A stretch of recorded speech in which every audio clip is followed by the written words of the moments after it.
आज श्रीमद् भगवत गीता के दूसरे अध्याय के 41, 42, 43 और 44 श्लोक का अध्ययन करेंगे और इसमें दिए गए ज्ञान और सुविचार को अपने जीवन में उतारने की कोशिश करेंगे। तो जानते हैं आगे क्या दिया हुआ है।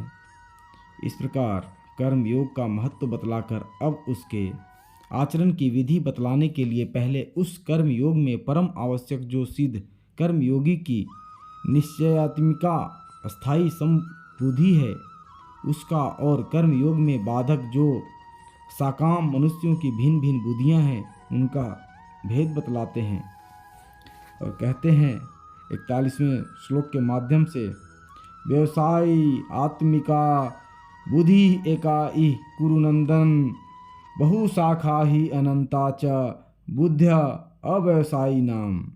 अर्थात हे अर्जुन, इस कर्म योग में निश्चय आत्मिका बुद्धि एक ही होती है, किंतु अस्थिर विचार वाले विवेकहीन सकाम मनुष्यों की बुद्धियाँ निश्चय ही बहुत भेदों वाली और अनंत होती हैं। इसमें व्यवसाय आत्मिका विशेषण के सहित बुद्धि पद यहाँ किस बुद्धि का वाचक है और वह एक ही है, इस कथन का क्या भाव है।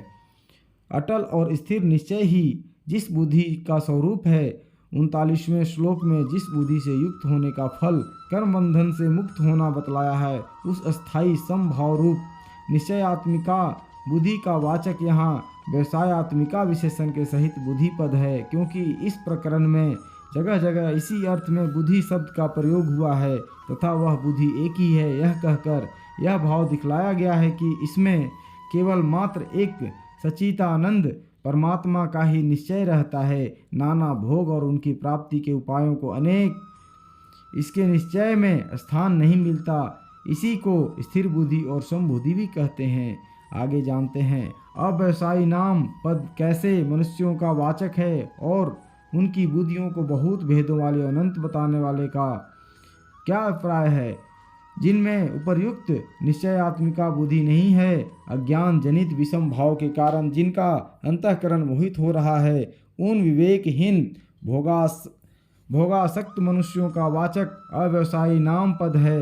उनकी बुद्धियों को बहुत भेदों वाली और अनंत बतलाकर यह दिखलाया गया है कि सकाम भाव से अज्ञादि कर्म करने वाले मनुष्यों के भिन्न भिन्न उद्देश्य रहते हैं। कोई एक किसी की भोग की प्राप्ति के लिए किसी प्रकार का कर्म करता है तो दूसरा उससे भिन्न किन्हीं दूसरे ही भोगों की प्राप्ति के लिए दूसरे ही प्रकार का कर्म करता है। इसके सिवा वे किसी एक उद्देश्य से किए जाने वाले कर्म में भी अनेक प्रकार के भोगों की कामना किया करते हैं और संसार के समस्त पदार्थों और घटनाओं में उनका विषम भाव रहता है। किसी को प्रिय समझते हैं, किसी को अप्रिय समझते हैं।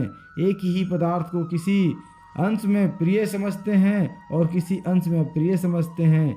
इस प्रकार संसार के समस्त पदार्थों में, व्यक्तियों में और घटनाओं में उनकी अनेक प्रकार से विषम बुद्धि रहती है और उसके अनंत भेद होते हैं। आगे जानते हैं 42वें, 43वें और 44वें श्लोक में क्या दिया हुआ है। इस प्रकार कर्मयोगी के लिए अवश्य धारण करने योग्य निश्चय आत्मिका बुद्धि का और त्याग करने योग्य सकाम मनुष्यों की बुद्धियों का स्वरूप बतलाकर अब 3 श्लोकों में सकाम भाव को त्याजय बतलाने के लिए सकाम मनुष्यों के स्वभाव, सिद्धांत और आचार व्यवहार वर्णन करते हैं।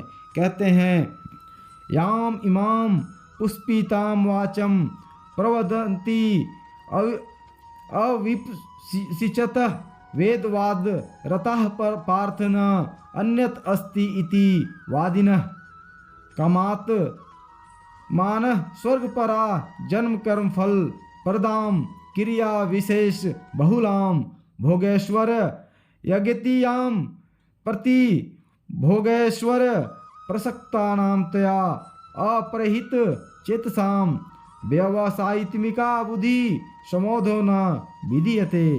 अर्थात हे अर्जुन, जो भोगों में तन्मय हो रहे हैं, जो कर्म फल के प्रशंसक वेद वाक्यों में प्रीति रखते हैं, जिनकी बुद्धि में स्वर्ग ही परम प्राप्य वस्तु है और जो स्वर्ग से बढ़कर दूसरी कोई वस्तु ही नहीं है, ऐसा कहने वाले हैं, वे अविवेकी जन इस प्रकार की जिस पुष्पित यानी दिखाऊ शोभा युक्त वाणी को कहा करते हैं, जो कि जन्म रूप कर्म फल देने वाली एवं भोग तथा ऐश्वर्य की प्राप्ति के लिए नाना प्रकार की बहुत सी क्रियाओं का वर्णन करने वाले हैं, उस वाणी द्वारा जिनका चित्त हर लिया गया है, जो भोग और ऐश्वर्य में अत्यंत आसक्त हैं, उन पुरुषों की परमात्मा में निश्चयात्मिका बुद्धि नहीं होती।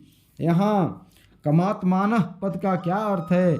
यहाँ काम शब्द भोगों का वाचक है। उन भोगों में अत्यंत आसक्त होकर उनका चिंतन करते करते जो तन्मय हो जाते हैं, जो उनके पीछे अपने मनुष्यत्व को सर्वथा भूले रहते हैं, ऐसे भोगासक्त मनुष्य का वाचक कामात्मान पद है। आगे जानते हैं वेद वादरता का क्या अर्थ है। वेदों में इस लोक और परलोक के भोगों की प्राप्ति के लिए बहुत प्रकार के भिन्न भिन्न काम्य कर्मों का विधान किया गया है और उन कर्मों के भिन्न भिन्न फल बतलाए गए हैं। वेद के उन वचनों में और उनके द्वारा बतलाए हुए फल रूप भोगों में जिनकी अत्यंत आसक्ति है, उन मनुष्यों का वाचक यहाँ वेद वादरता पद है। वेदों में जो संसार में वैराग्य उत्पन्न करने वाले और परमात्मा के यथार्थ स्वरूप का प्रतिपादन करने वाले वचन हैं, उनमें प्रेम रखने वाले मनुष्यों का वाचक यहाँ वेद वादरता पद नहीं है, क्योंकि जो उन वचनों में प्रीति रखने वाले और उनको समझने वाले हैं, वे यह नहीं कहते कि स्वर्ग प्राप्ति ही परम पुरुषार्थ है, इससे बढ़कर कुछ है ही नहीं। अतएव यहाँ वेद वादरता पद उन्हीं मनुष्यों का वाचक है जो इस रहस्य को नहीं जानते कि समस्त वेदों का वास्तविक अभिप्राय परमात्मा के स्वरूप का प्रतिपादन करना है। वेदों के द्वारा जानने योग्य एक परमेश्वर ही है और इस रहस्य को न समझने के कारण ही जो वेदोक्त सकाम कर्मों में और उनके फल में आसक्त हो रहे हैं। यहाँ स्वर्ग पराह पद का क्या अर्थ है? जो स्वर्ग को ही परम प्राप्य वस्तु समझते हैं, जिनकी बुद्धि में स्वर्ग से बढ़कर कोई प्राप्त करने योग्य वस्तु है ही नहीं। इसी कारण जो परमात्मा की प्राप्ति के साधनों से विमुख रहते हैं, उनका वाचक स्वर्ग पराह पद है।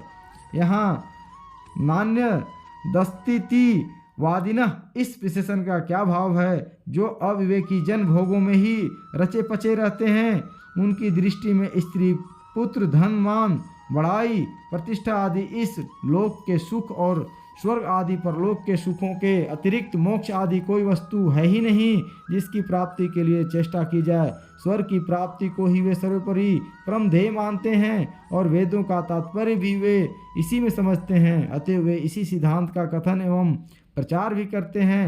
यही भाव नान्य दस्तितिवादिनः इस विशेषण से व्यक्त किया गया है।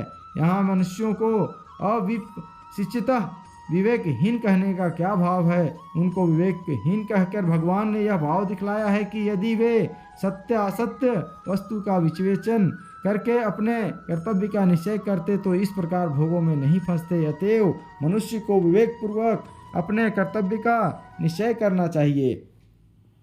यहाँ वाचम के साथ इमाम याम और पुष्पिताम विशेषण देकर क्या भाव दिखलाया है? इमाम और याम विशेषणों से यह भाव दिखलाया गया है कि वे अपने को पंडित मानने वाले मनुष्य जो दूसरों का ऐसा करते हैं कि स्वर्ग के भोगों से बढ़कर अन्य कुछ है ही नहीं तथा जन्म रूप कर्म फल देने वाले जिस वेद वाणी का वे वर्णन करते हैं, वही वाणी उनके और उनका उपदेश सुनने वालों के चित्त का अपहरण करने वाली होती हैं। तथा पुष्पिताम विशेषण से यह भाव दिखलाया है कि उस वाणी में यद्यपि वास्तव में विशेष महत्व नहीं है, वह नाशवान भोगों के नाम मात्र क्षणिक सुख का ही वर्णन करती है तथा वह टेसु के फूल की भांति ऊपर से बड़ी रमणीय और सुंदर होती है। इस कारण संसारिक मनुष्य उसके प्रलोभन में पड़ जाते हैं।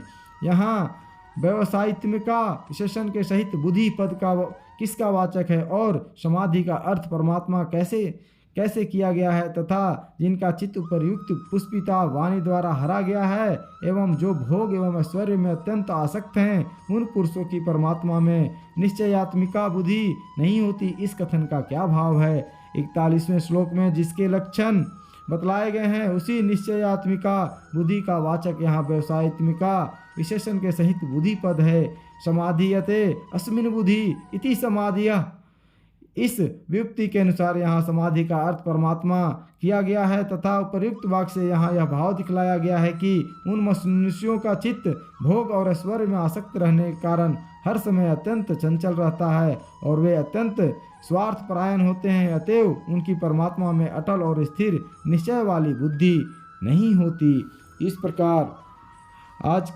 प्रकार श्लोक 44वां श्लोक समाप्त हुआ।